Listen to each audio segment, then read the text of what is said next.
भारत माता को परम वैभवशाली, स्वस्थ, समृद्ध, समर्थ बनाने के लिए देश में करीब 25 लाख बहनें सेवा दे रही हैं। उसमें आज 20,000 बहनों का संगठन एकत्रित हुआ नोएडा के सेक्टर 19 के इस ऑडिटोरियम में 21 जून के इंटरनेशनल योग डे की तैयारी के लिए, और आने वाले समय में 2 करोड़ बहनों को योग प्रचारकों के तौर पर, योग शिक्षकों के तौर पर जोड़ करके निःशुल्क योग की कक्षाएं जब देश में चलेंगी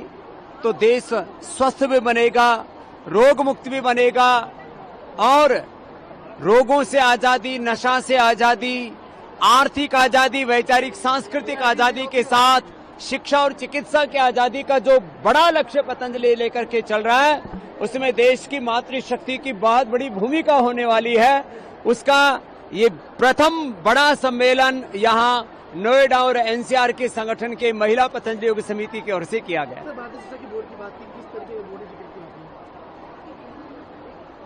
दुर्भाग्य से कोई भी सेंट्रल बोर्ड या जो स्टेट बोर्ड है, उन बोर्डों में हमारे सनातन धर्म और भारत बोध का समावेश नहीं है, और एक मूल्यहीन शिक्षा,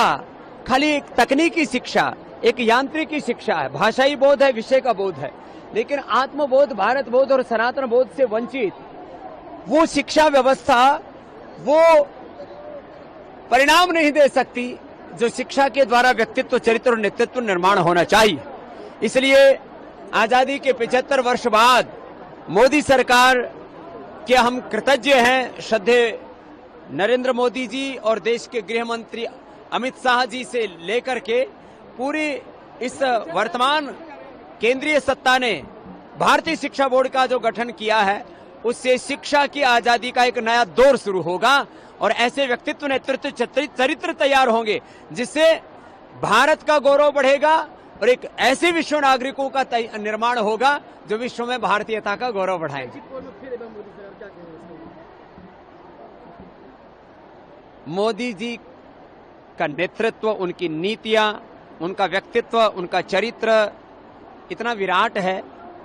इसके पीछे उन्होंने वर्षों की साधना की है, तपस्या की है, और इसी वजह से देश के लोग उन पर विश्वास कर रहे हैं। ऐसा दिख रहा है एग्जिट पोल में भी,